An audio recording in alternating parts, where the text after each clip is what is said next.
Hi guys, sorry for the croaky voice. Um, so this is the chapter number 4 from my book Pieces. Here it is, and it's called The Rabbit Hole. So I'll just read the first page or so, and then we'll have a chat about what it's actually about. So the time has arrived. I have finally decided to do it. I decided to jump.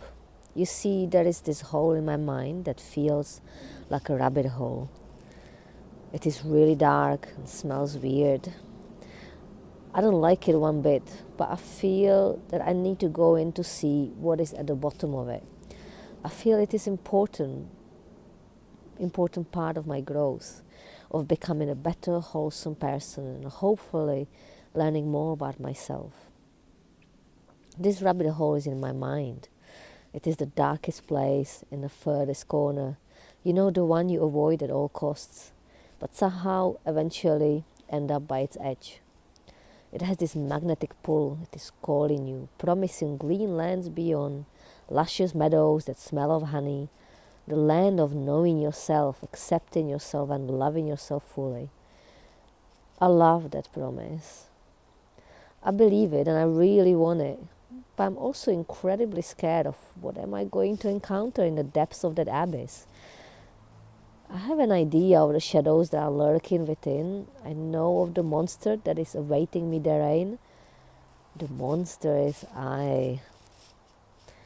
The parts of me I see as unacceptable, the experiences that I've forgotten, the feelings I had denied, all that I'm unable to love, and some of it I even hate. Mostly, I'm just scared. I'm scared of the pain. I'm scared of the anger and sorrow, the shame and guilt.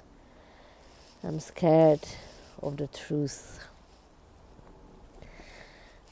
So, if it's not obvious from, from the first few lines, this chapter is about facing my shit. It's finally going in and digging in every corner of my being and bringing it to the light, cleaning it up, putting on display. I would not necessarily share every part of me with everyone, but I have had shared every part of me with someone. And what that allowed me to do is exactly as I said, it's allowed me to accept every part of me and in some way love every part of me. I wouldn't say I like every part of me, absolutely not.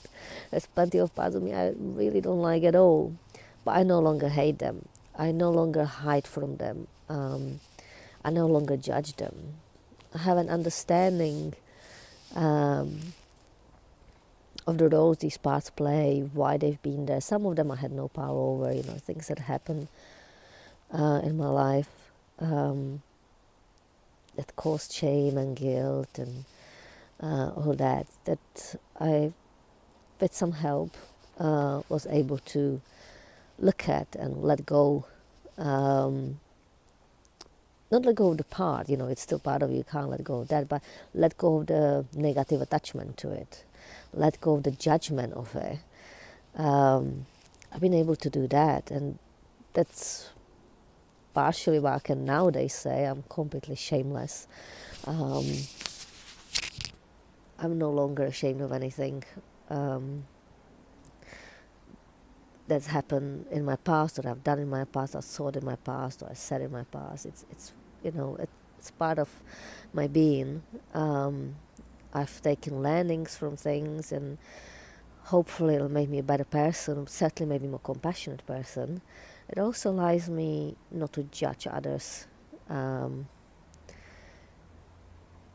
because if I do not judge myself, how could I judge others? Like if I've done and said and thought all these horrible things I used to hate myself for, feel ashamed of, or feel guilty about, how could I then go and say to someone else, or you shouldn't be thinking that, you shouldn't be being that, you shouldn't be doing that.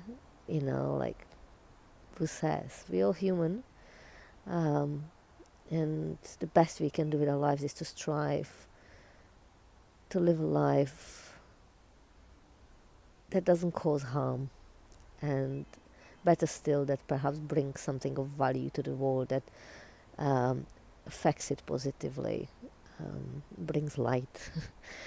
But you can't do that unless you face your darkness, unless you really know who you are, unless you really understand what drives your patterns, and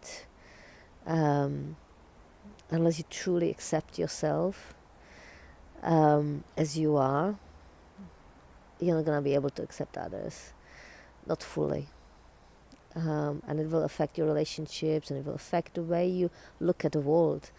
And it's, whenever there's darkness within you, thins whatever you see. It adds this gray filter. And it's like when you face all your shit and you face all your pain, you become brave, you become confident, and all the colors are brighter.